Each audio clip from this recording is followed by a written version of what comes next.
It's so great to be here with all of you from the Bay Area. My name is Saul, and I am working with the organization across its various sites that I'm based in Los Angeles.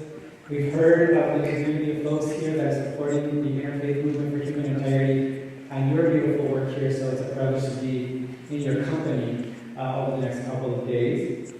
As Deborah mentioned, part of the work that I've been doing with the organization when it made a decision to become a statewide organization working in 3 distinct regions, Los Angeles, the Bay Area, and the Inland Valley, has been to support its mission to create a faith-based involvement of communities of faith in the social justice movements across our state.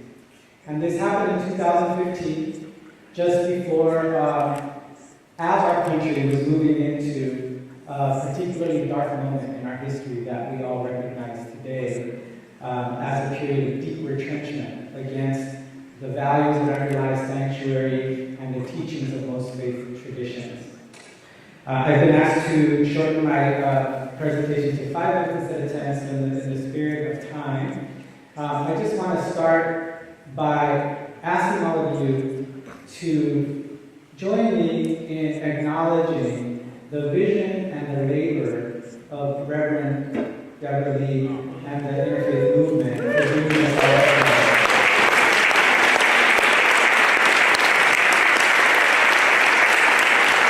Thank you. Thanks to all of them for having the courage to convene us at this critical moment in which our work in favor of sanctuary and the basic teachings of most faith is suffering a very explicit and direct attack that I propose to you is explicitly racial. And I also want to propose this morning that if the title of this conference is Sanctuary, Walking Towards Liberty,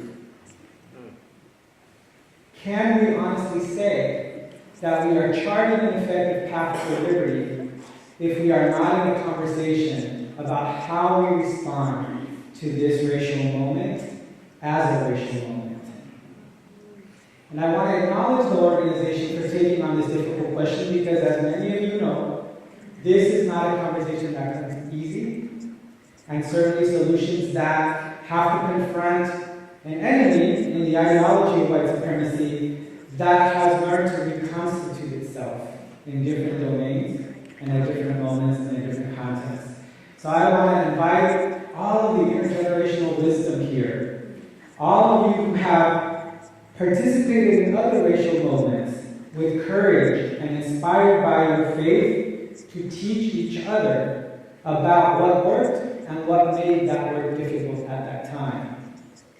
And I'd like to just say, before we are joined by our 3 panelists in this particular panel, rooting sanctuary in racial justice, that the overarching inquiry for the organization has been to consider the following question, and I'd like for all of us to sit with it before folks come up and take their place and get us going, just get the juices going with their contributions.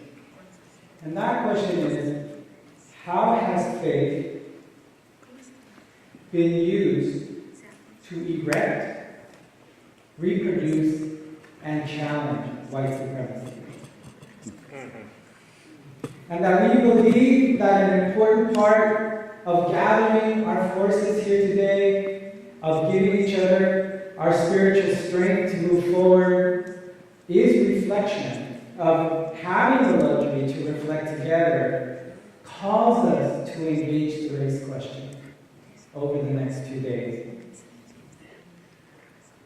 So as you sit with your own personal experience with any of those dimensions, understanding from your particular faith tradition how you stand on the shoulders of folks who've been inspired by their faith values to speak against and stand against racism, how your own knowledge and experience with the ways in which various faith traditions and configurations have been conscripted into the project of white supremacy, that we name them over the next 2 days, that we share that knowledge with each other, and that we recognize that sanctuary in California has become ground zero for the hate movement in this country.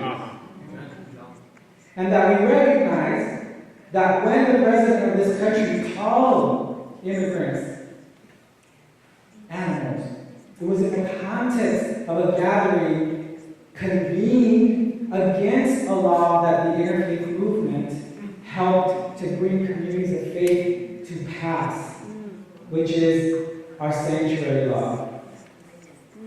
And to recognize that if any of you are watching or participating in what's going on in local city council meetings, where a coordinated attack by hate groups has been deployed to very locally call on their local legislators to opt out of the sanctuary law, and whose troops on the ground have participated in an exercise of racial power that sometimes turns physical and has been turned against even the faith community organizers of this organization.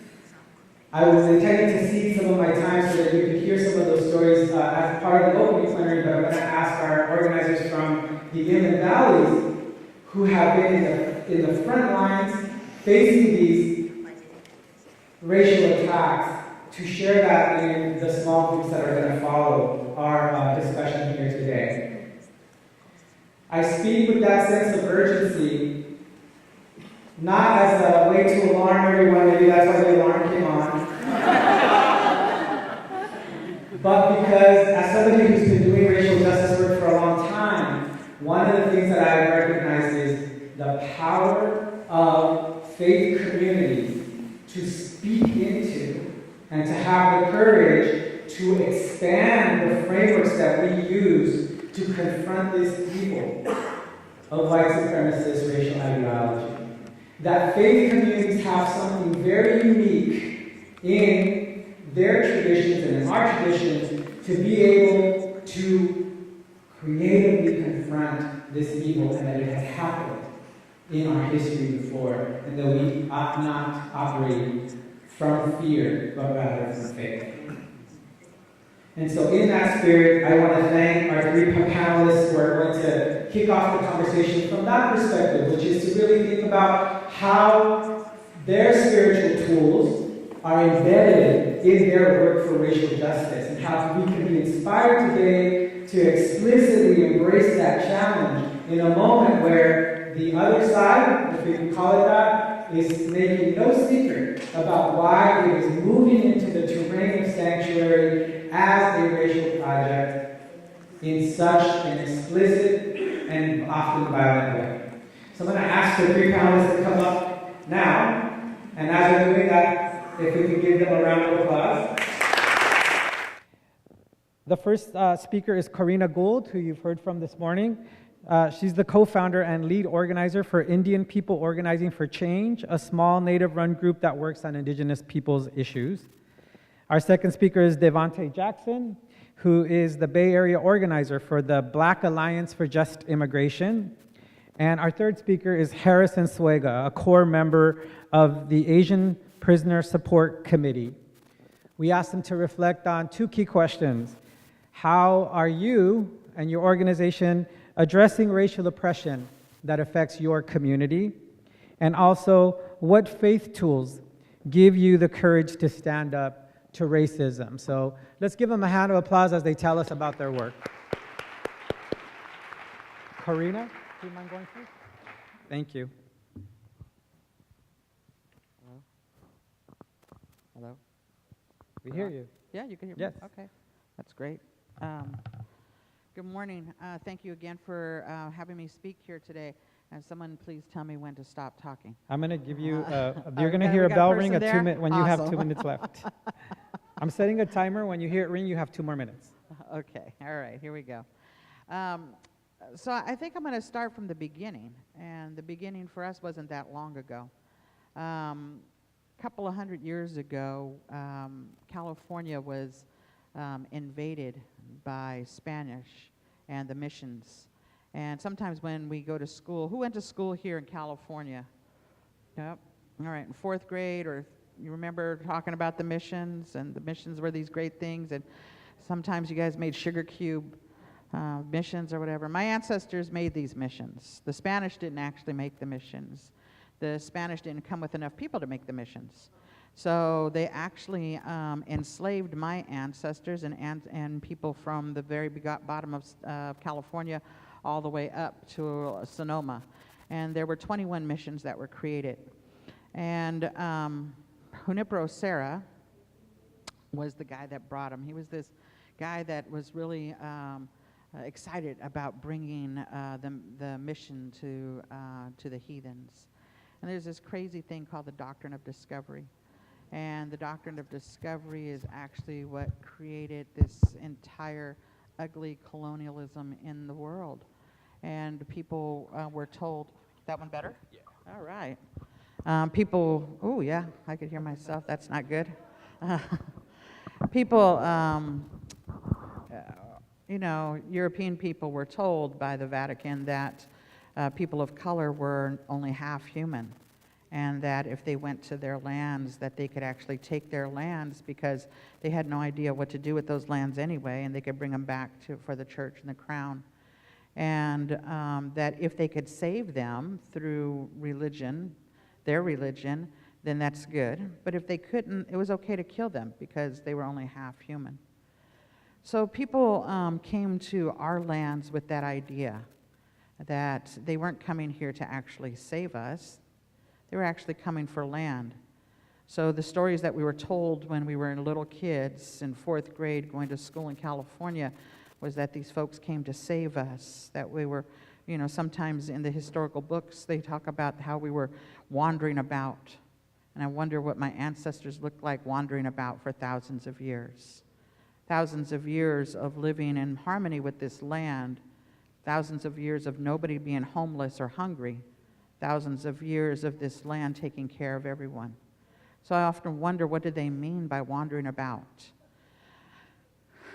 Folks came here and they had these ideas of total destruction and inflicting pain that human beings in my territory had never even thought of doing to another human being.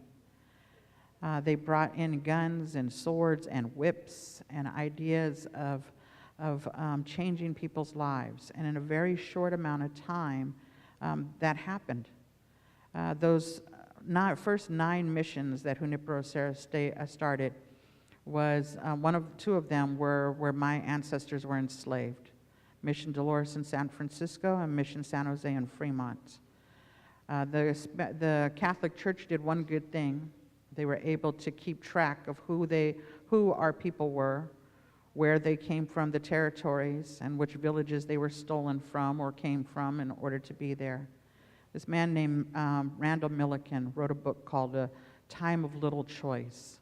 It was the destruction of California Indians at that time, before 1840. When we look at the cities of Oakland and the Bay Area, everything that's built here was built here less than 200 years ago. My ancestors lived on this land in a way that that many people might have thought of as a Garden of Eden, right? There was so much abundance here. Different than other places in the Turtle Island. Different places had really hard winters and really hard summers, but in the Bay Area, it's a beautiful place to be, and everything grew here, and there was microclimates, and we've changed that in the last 200 years. When I grew up here in the Bay Area, I remember walking through tule fog going to school, and you never see that. My kids never had to walk through that. I remember seeing caterpillars and salamanders on the sidewalks even, and we don't see that. In a very short amount of time, this human civilization has changed this place. So the Catholic missions came and they changed our world. And they changed our religion, and they changed our language, and they changed our food ways, and the way that, and everything that we had done for thousands of years in 99 years. Oh, 1 minute, see? But I want to talk a little bit. I'm going to give me 2 minutes, because I'm going to go a little bit further. Let me push up real fast. So we talk about resiliency is that it's a miracle that we are still here. California genuinely had a genocide. The state of California was created on the extermination of California Indian people, $5 a head, 25 cents a year. Those were some of the very first laws that were created when the state of California was happened. So in order for us to survive, we had to hide out. We had to pretend that we were Mexican. We had to pretend we were somebody else in order to survive these mass exterminations of California Indians. And so my family did that. They lived on a ranch in Pleasanton and worked there basically as indentured servants until it was safe for us to come out again. Our family has never left our original territory since time began. But since there's been so many people that have come into our territory that they didn't know about us, that they try to kill us off, that our sacred places have been almost totally destroyed because of that. At one time, there used to be 425 shell mounds, our burial sites, and ceremonial village sites around the Bay Area. Today, virtually none of them exist because of development and Western expansion and all of these ideas of manifest destiny, right? Today, I find myself working for the last couple of years on saving the oldest place that people had ever inhabited along the bay. It's called the West Berkeley Shell Mound. It's on 4th and University. It's now a parking lot across from Spanger's. It's the place my ancestors first laid down next to the water, the very first place that a fishing hook went into the bay or a tule boat was raised there. It was the very first place that children cried or laughed along that area. So the oldest place in the Bay Area is now going to be destroyed if we don't do something about it. And the way that we've been doing that is by bringing people of faith together, interfaith services on that sacred place, inviting everyone to come and pray with us, inviting everyone to come to our sacred places that have almost been completely destroyed. Because we believe as indigenous people, when people come to our land, that it is our responsibility to take care of them. That our responsibility and obligation to people coming to our territories has been taken away in a traditional sense.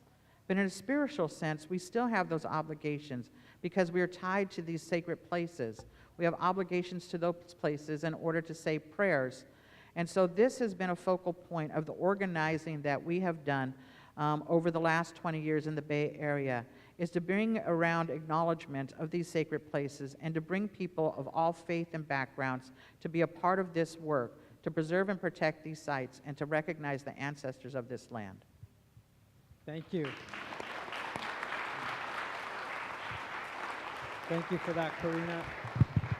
Devante, we're going to move on to you. Hello, everyone. I'm Devante. I'm the Bay Area lead organizer for the Black Alliance for Just Immigration. And I'll start by giving a little introduction of myself and the organization. Myself, I'm the product of the Great Migration. I'm African American. My family moved to the Bay from Louisiana in the 1940s during the wartime era.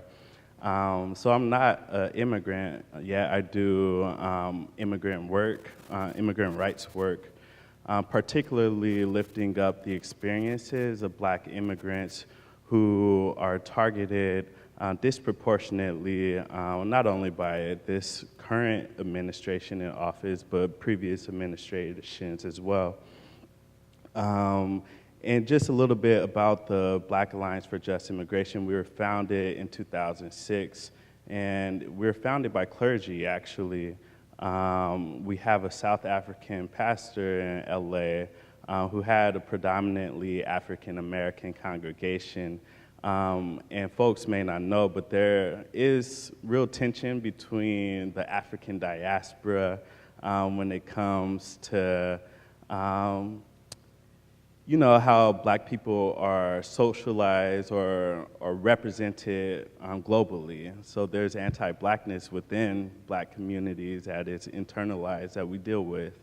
And so Baji was created not only to deal with those tensions and to build solidarity amongst the African diaspora, but it was to bring racial analysis to the immigrant rights movement, because what we were seeing is that the same way in which African Americans have been historically criminalized in this country and treated as second-class citizens, this is the same mirrored way that immigrants are being treated. And so mass incarceration is something that is very important for us to look at.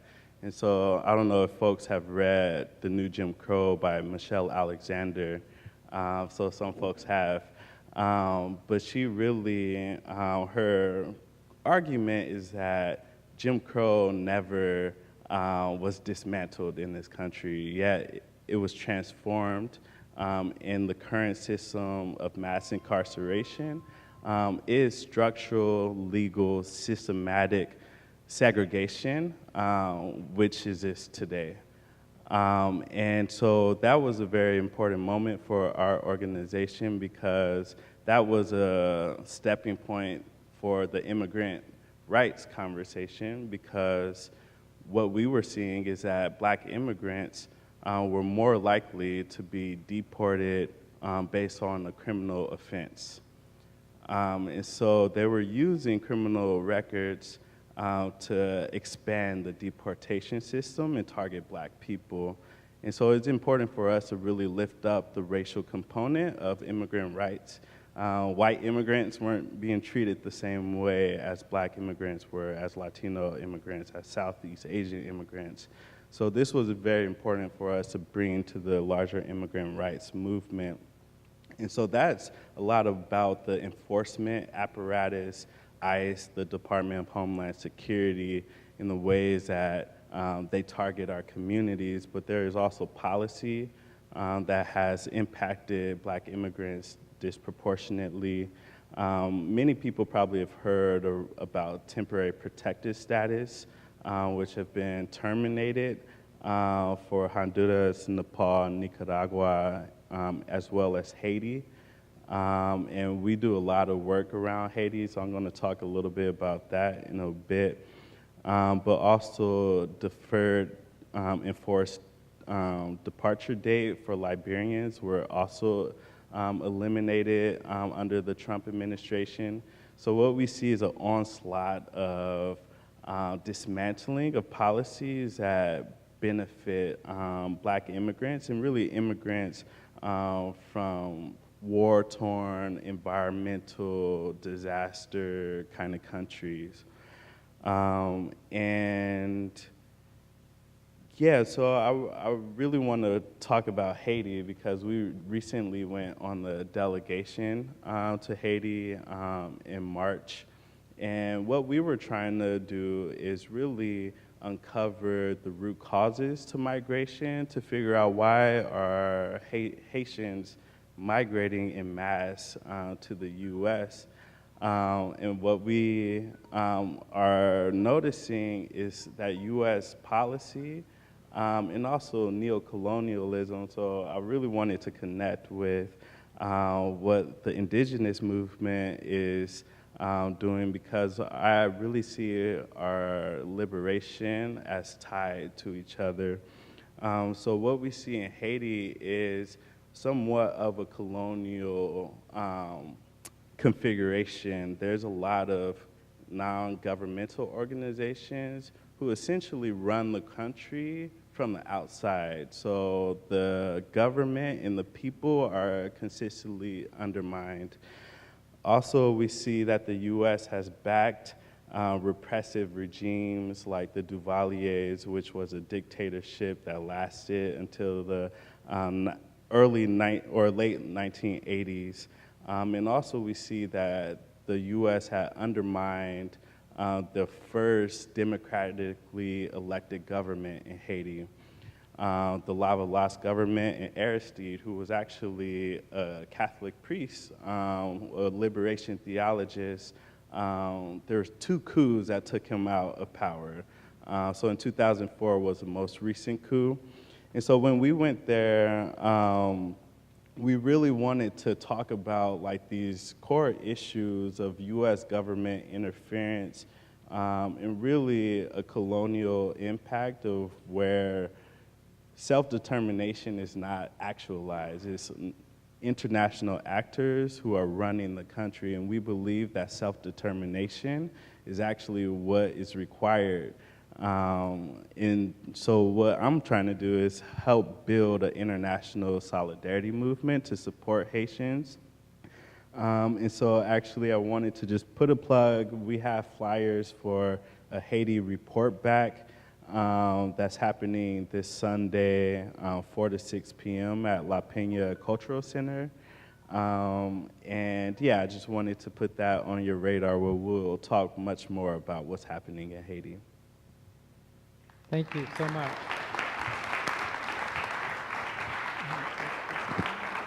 Okay, we will now move to our next speaker, Harrison Suega. Thank you. Thank you. Thank you, Devontae. Karina, Devontae just took, like, pretty much did the whole speech I had planned out, like the whole subject matter. Like, even with Michelle Alexander, I was like, oh, man, you got my speech. But I'm the reentry director for Asian Prisoner Support Committee, based here in Oakland. We're housed within Asian Health Services, but are also part of a bunch of coalitions that not just work around mass incarceration, but really along a broad range of issues. So how, I guess one of the questions was how is APSC's work sort of centered in racial oppression? For us, and I guess since roots is one of the root words in this sanctuary event, is that we also have a roots program in San Quentin State Prison, which is a weekly program based on an ethnic studies-based curriculum in which history, culture is sort of expressed and talked about in a way of rooting folks into their history. And I think, you know, as Karina pointed out earlier, we're always a bit selective about what histories we tell and what histories we don't tell. And so we want to be able to capture all of the histories. Like, as Devontae said earlier, like, I mean, I remember there was some political show, they were asking why are they all coming here? And in my mind, I'm like, they are here because we are there, right?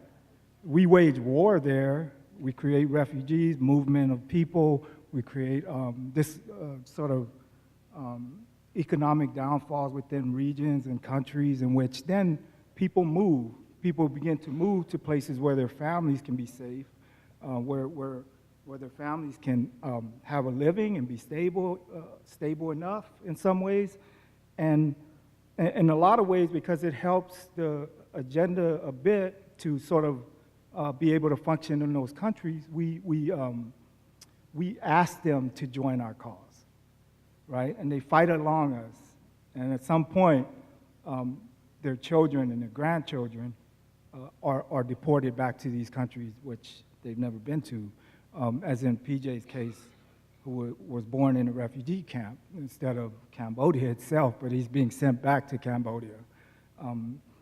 And, you know, again, it's always sort of that rooting in history in which we don't talk about that when we're talking about deportation, right? And when we talk about justice, what does justice look like in many ways? And if it's rooted in sanctuary, right? And I guess sanctuary, I was looking up with the root words of, I'm not a very religious person, but it was interesting in the root words, Latin words sanctus and sacred or sacred as it's known, but it's basically holy, holy. Then I understood, like, okay, he needed to tell us twice, right? That we are the holy. Like, sanctuary has to be within us before we can grant it anywhere, right? And so, I mean, unless we're able to center sanctuary holiness within us, like, that's the only way we can then provide sanctuary in any other physical space, right? And it was within his holiness in which he sort of or sacrifice, gave the ultimate sacrifice, right, for in what was given in many ways. And I have a coworker who used to wear, and we did time together in San Quentin, but he used to wear these embroidered initials that reminded him, it was the initials that basically meant do what Jesus would have done, right? I said, I get that. I mean, that's probably why they also had it holy, holy, right? Like, we need to be reminded often that, you know, as we take food to the homeless, as we show compassion in many ways, like, part of that is showing compassion for others, but I think the largest part of that is to remind us that they're human beings, that there are human beings out there that we need to acknowledge as human beings, and sometimes our daily responsibilities and grind and all of that sort of have us focus on that, but then we have to remind ourselves that they are human beings. They're a part of our family. They're part of the holy, right? The holy community in many ways. And so I think in that way, APSC has been trying to create that or do that work, and also centering in many ways that trying to negotiate that tension within Asian and Pacific Islander communities as well. And centering anti-Blackness as this blueprint in which, in some ways, we are contributors to that when we do it unknowingly, right, in many ways. We contribute to oppression. Oppression is not something that exists by itself. Oppression is something we have to contribute to, because when we don't contribute to it in this anti-Blackness, it doesn't exist. But I would say this, as Michelle Alexander wrote out this blueprint, and how sort of the law, the legal system, sort of created this idea of punishing on the basis of really racialized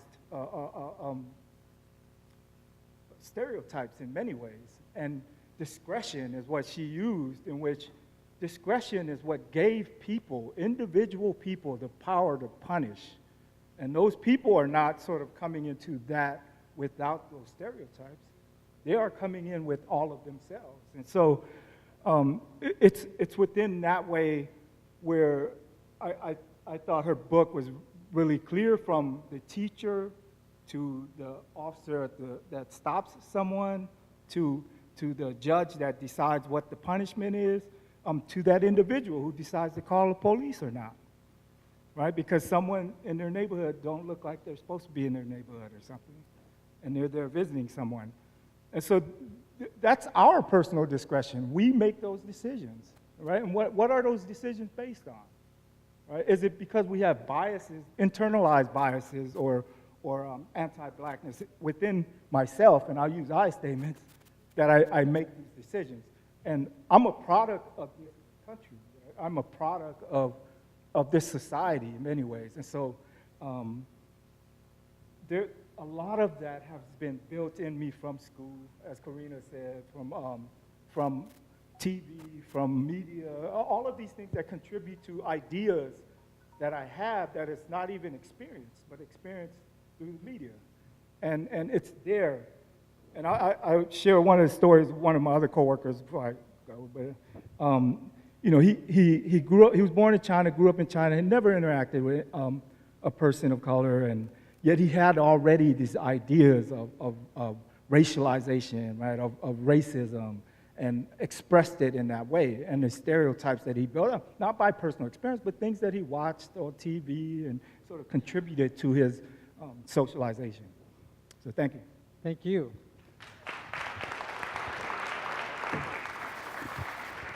Okay, I want to thank all these panelists for kicking our conference off with such explicit examples of not only how the project of white supremacy and racial oppression is connected to the particular situation that produces forced migration, involuntary participation in the project of white supremacy, but also the contemporary expressions of that and how folks are trying to, from the standpoint of their own community, speak back into that. Before we close, we want to ask each of the folks to think about a final reflection question, which is how your spirituality and your faith traditions informs the way that you do your work. Each one of us has about a minute to give us whatever reflection that might build on what you've already contributed. And to remember that this is a question that will not fully be exhausted in one panel.